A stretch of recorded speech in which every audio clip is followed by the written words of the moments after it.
Hello बच्चों, let's see the question. The ciliary muscles of normal eye are in their first most relaxed, second most contracted state. In which of the two cases is the focal length of eye lens more? Now to answer this question first, we will discuss here the key concept, and here the key concept will be human eye. तो जब हम बात करते हैं human आई की, ये हमारे पास एक नेचुरल ऑप्टिकल इंस्ट्रूमेंट होता है जिसके हेल्प से हम यहाँ पे सराउंडिंग के ऑब्जेक्ट्स को देख सकते हैं एंड ये चीज़ों को यहाँ पे आइडेंटिफाई करने में भी हमारी हेल्प करता है. Now according to the question, यहाँ पे अगर हम बात करें तो हमसे पूछा गया है अबाउट दी सिलियरी मसल्स. तो इसको सबसे पहले हम यहाँ पे इस तरीके से अंडरस्टैंड करते हैं कि आगे हमारे पास ह्यूमन आई का स्ट्रक्चर, सबसे आउटर मोस्ट जो पार्ट होता है इसको हम कॉर्निया का नाम देते हैं जो कि ट्रांसपेरेंट होता है. इसके बाद यहाँ पे एक्वस ह्यूमर का यूज किया जाता है जो कि यहाँ पे रिफ्रैक्शन प्रोवाइड करता है टू दी लाइट रे. यहाँ पे हमारे पास आइरिस का पोर्शन होता है और यहाँ बीच में जो स्पेस होता है इसको हम यहाँ पे प्यूपिल का नाम देते हैं. आइरिस और प्यूपिल मिलके लाइट की इंटेंसिटी को कंट्रोल करते हैं. This one is the converging lens जो कि हमारे पास यहाँ पे प्रोटीन का बना होता है. And after that we use here the ciliary muscles.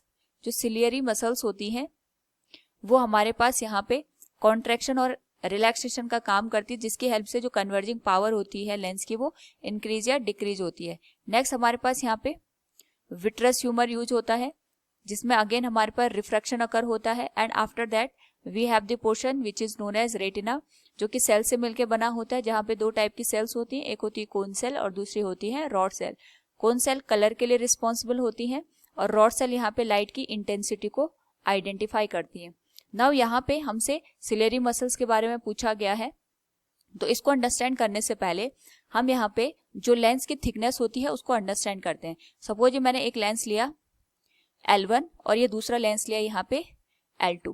जो L2 है इसकी जो थिकनेस है वो ज्यादा है as compare to the L1 के. हम यहाँ पे लिख लेते हैं इसकी जो थिकनेस है T2 is greater than T1. Now यहाँ पे अगर हम लाइट रे को पास कराएंगे दोनों ही केसेस में, तो जो भी लाइट यहाँ पे एंटर करेगी वो रिफ्रैक्ट हो जाएगी. क्योंकि इसकी थिकनेस कम है तो इसमें बेंडिंग कम होगी और ये जो लाइट रे है ये किसी एक पॉइंट पे जाके यहाँ पे मिल जाएंगी जिसको हम यहाँ पे फोकल पॉइंट का नाम देते हैं.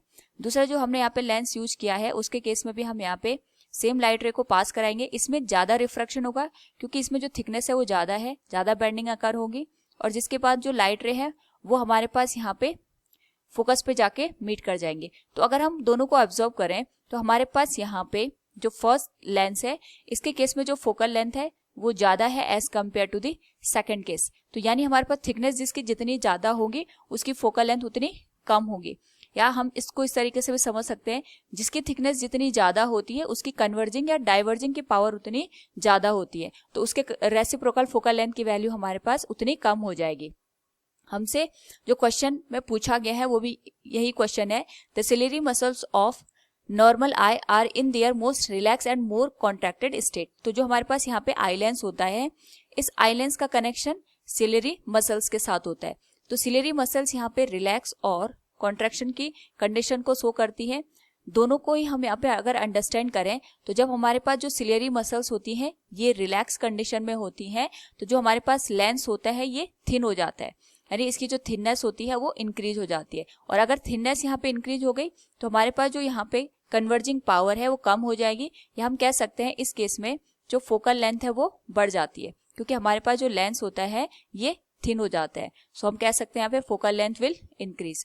लेकिन इसके अपोजिट अगर हम बात करें, सेम लेंस हमने यहाँ पे लिया है, ये सिलियरी मसल्स आ गई और जो ये सिलियरी मसल्स है इनमें यहाँ पे कॉन्ट्रैक्शन की कंडीशन हमें देखने को मिल रही है. अगर यहाँ पे कॉन्ट्रैक्शन हो रहा है तो जो हमारे पास यहाँ पे लेंस होता है इसकी जो थिकनेस होती है ये बढ़ जाती है, और अगर इसकी थिकनेस बढ़ेगी तो हमारे पास जो रिफ्रैक्शन होगा वो ज्यादा अकर होगा और इसके करस्पॉन्डिंग जो फोकल लेंथ है वो हमारे पास यहाँ पे कम हो जाएगा.